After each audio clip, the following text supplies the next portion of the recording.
C'est la première fois que moi j'ai vu ça dans ma vie. Depuis que moi je suis né, c'est maintenant que j'ai vu un gouvernement a aidé les gens dans le pays. Ado ko no sen ya bo no ka wa kon te yo ko mon sin we yim. Awa ji da ho ko ni gbenegbe.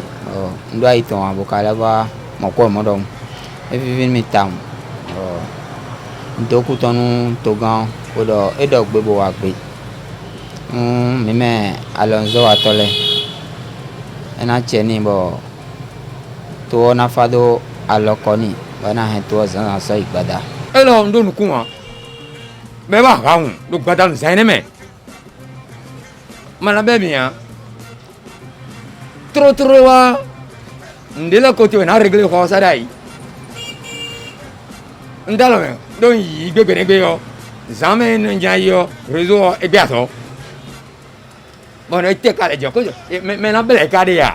Ko wa tin to mo réseau le mo gbe aso wa. Bon moi quand même petit pour les sous de mi file na yo réseau gbe aso we. Ko jo ko we. Bon zanzan quelqu'un là aussi je 30 mois ko to no ka ko 9 ko ngo planter et le bi aso. Bon il connaît on m'en blâme hein. Nous avons un si boudon. Bien vérifier message 50 000 morts de même boyau. Donc Togan quoi il a donné 3 là. Oui, moi j'ai pris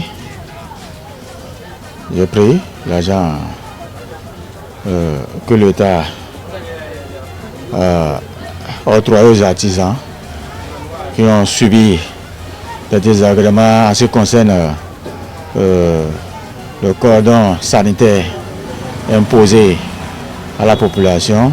Tiens, moi je me que Togan là do wan nu tobi e do nu bla ku tobi to sileton. Donc tobi to sile su ko bo yiro na se bla ku ton. E lo me mo di. De yi tro la de sime. Don de la ko do mi ati yo dai. Ni la ko do mi ati yo bondo. No lo e ko la e na do nko. E na do nko nko sizo. De sizo de tabado nko sizo do ko mi ha. Oh machine de tabado mi yo nko tado oh machine on dit. De la finalement on régler. Elle a réglé ko be mi. Do nous de la ko je do ko be dai yo, le régler de me.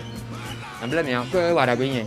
O mina nko so e na yan, e gbe na yan.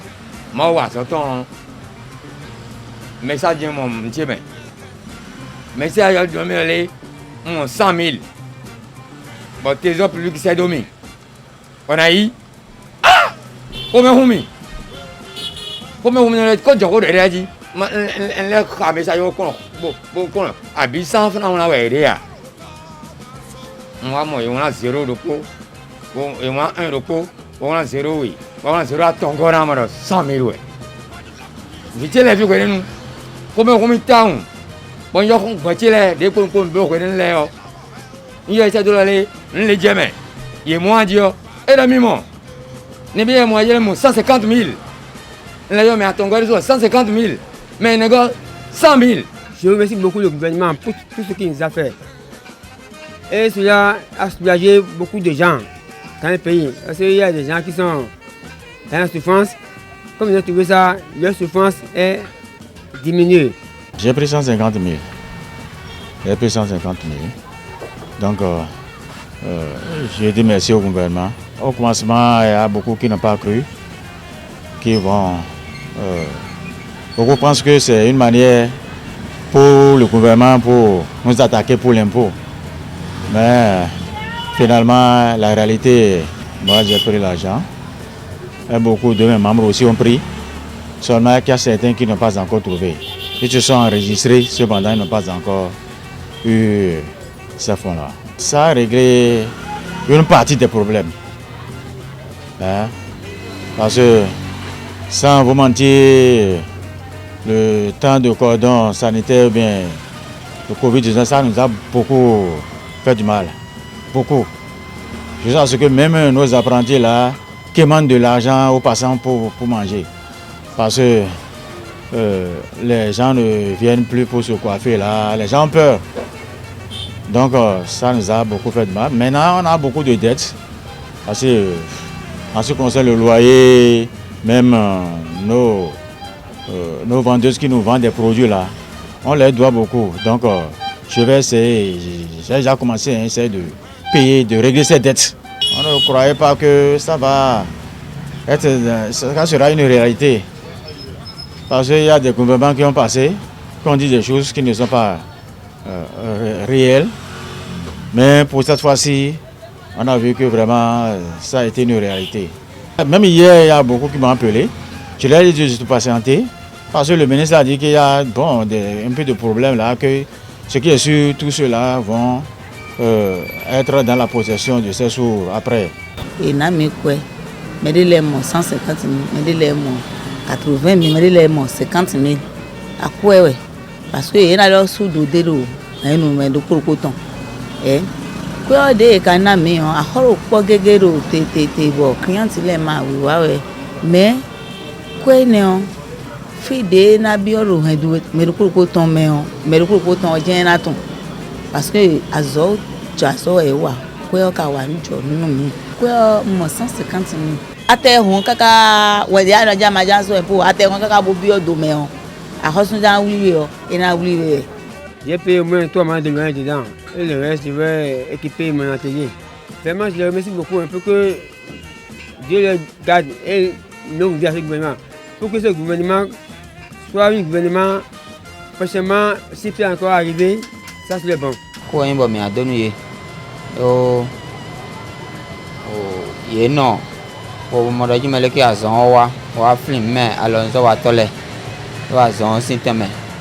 Odo etan wo de na podo wu menu mi de do trolo mi dia bo mi ka ro pi o de wa film mi nu gbo o ko e wa yan 100 000 mo 100 000 se de wa contribute do mo e yan tan wa ma se nu wo do a ndu ho ko ro gbe pepe atele ndu ho ko ya lo me ndu ho ko ro gbe osu le du fatu bosu de me encore fin dion on peut bo sous gandira ya mais et quoi ne on sous de demain encore sous le fin on peut bo sous gandira et que on sous encore demain azundo kudo asande le temps on le hodeme nendo ma do so do nu vichi alonzo wa tole we ndo yeni keklen bonu akoso so do nle ina blom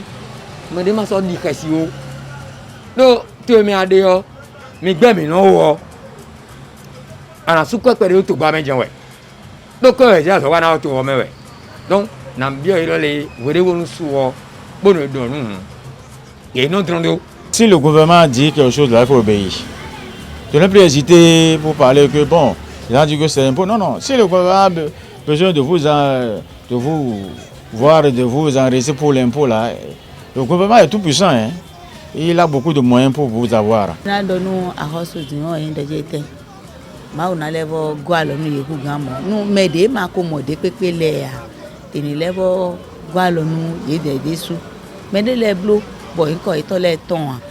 La ministre des Affaires sociales est venue dire ça à la télé, dit que tous ceux qui ont inscrit leur nom et ne pas trouvé le